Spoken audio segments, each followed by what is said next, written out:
Assalamualaikum warahmatullahi wabarakatuh. Perkenalkan, nama saya Nafla Nur Hasya dari kelas 11 IPA 5. Di sini saya akan membahas materi kimia kelas 11 tentang minyak bumi. Di pembelajaran pertama ini, kita akan membahas proses pembentukan dan komposisi minyak bumi. 1. Proses pembentukan minyak bumi. Minyak bumi terbentuk selama jutaan tahun ketika masa purba. Tanaman dan hewan laut kecil atau mikroorganisme yang mati lalu terkubur di lapisan pasir dan batuan. Minyak bumi akan bergerak melalui batuan berpori dan akan terakumulasi ketika mencapai lapisan batuan keras, lalu menghasilkan minyak bumi. Berikut proses pembentukan minyak bumi. 2. Komposisi minyak bumi. Minyak bumi ditemukan bersamaan dengan gas alam. Minyak bumi hasil pengeboran masih berupa minyak mentah atau crude oil yang kental dan hitam. Crude oil ini terdiri dari campuran hidrokarbon, yaitu alkana merupakan fraksi yang terbesar di dalam minyak mentah.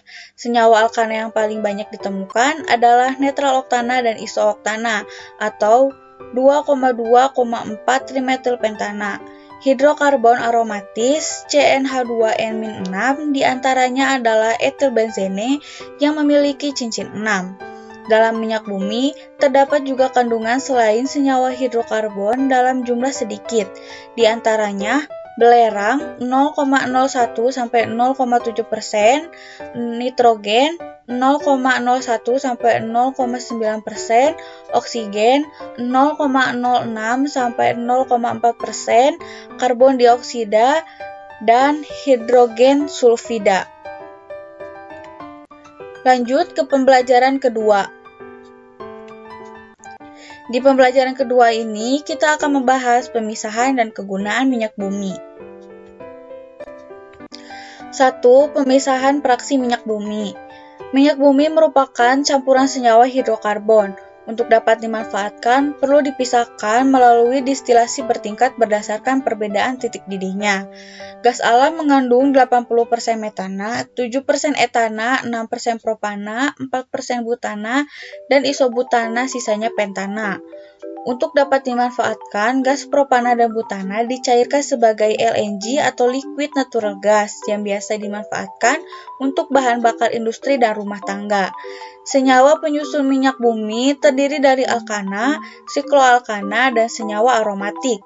Dari hasil distilasi bertingkat memperoleh fraksi LNG, LPG, petroleum ether, bensin, kerosin, solar, oli, lilin, dan aspal. Senyawa hidrokarbon, parafinik, dan aromatik mempunyai trayek didih masing-masing, di mana semakin panjang rantai lurusnya berbanding dengan titik didih dan densitasnya, maka akan semakin besar. Berikut proses distilasi bertingkat dan hasilnya. Dan fraksi hidrokarbon yang didapatkan distilasi bertingkat.